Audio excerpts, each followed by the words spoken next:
All right, folks, let's do number 58. The instantaneous position of an object is specified by its position vector leading from a fixed origin to the location of the object modeled as a particle. Suppose for a certain object, the position vector is a function of time. Okay. So this position vector, and it's really the same thing, folks. The only difference is one of them has variables. So please don't get confused just because it has a variable in there.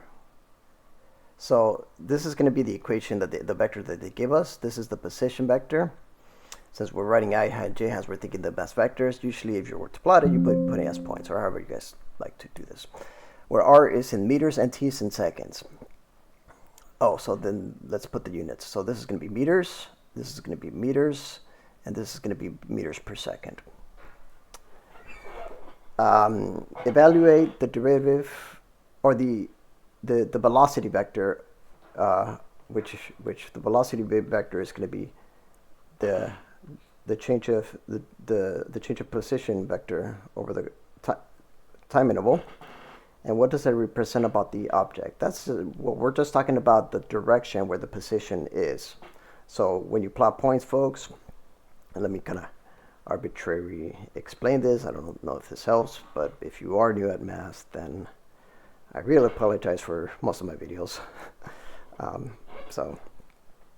But these are applied physics, so I don't know how to cover this topic. But anyway, so here, let's say you have some graph, right? These are all the plot of the positions, all the plot of the points when you put the variables in there. And if the position is right there, this you can treat the velocity vector as the tangent vector, the direction that points, because at the end of the day, the change of position over the change of time is where this point on the graph is. When you're taking the derivative to respect to time, what you're actually finding is you're finding the tiny small interval in between each component. So that's another way of saying that this is going to be the direction where the position vector points. So that's what we call velocity.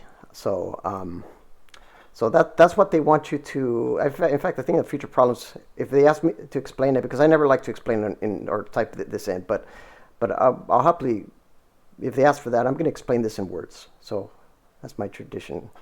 No, yes. So anyways, I hope this makes sense to you guys. And it's pretty straightforward. It's just reading the math. So taking the velocity is also pretty straightforward.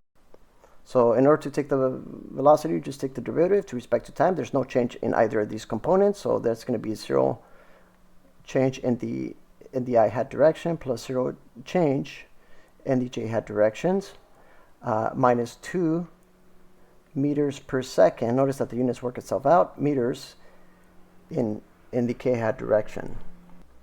Actually, folks, it would look like this. It would look from the origin, it'd be 0. Maybe it's just going to be, yeah, of course it would be. So it would be 0, and the arrow increases down linearly as it goes further down. So as time goes 0, and then from 0 to negative, the direction is going to point upward, and the plot of all these points is going to be linearly. So the vector is going to look like that if the value of t. Well, anyways, I just wanted to show that you guys can graph as well.